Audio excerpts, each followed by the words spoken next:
កំណត់ទេថ្ងៃនេះសាយស្អែកយំរូបខ្ញុំក៏ជួបដែរលើលោកនេះគ្មានទេ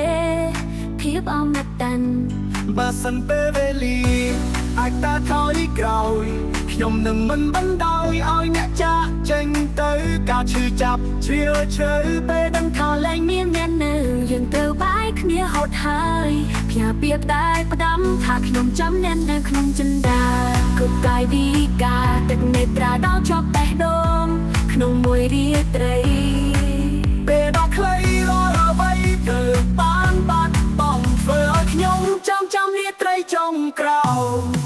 គ្មានវេលាជួបជុំណាដែលមិនព្រាត់ឆាជីវិតយើងមិនមែនអ្នកកំណត់ទេថ្ងៃនេះសាយស្អែកយំ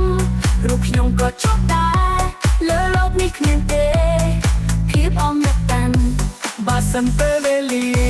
អាចតាថយក្រោយខ្ញុំនឹងមិនបណ្ដោយឲ្យអ្នកចាក់ចេញទៅការឈឺចាប់ជ្រាលជ្រៅពេលដឹងថាលែងមានអ្នកនៅយើងត្រូវបាយគ្នាហត់ហើយផ្ញើពាក្យតែផ្ដាំថាខ្ញុំចាំអ្នកនៅក្នុងចិន្តា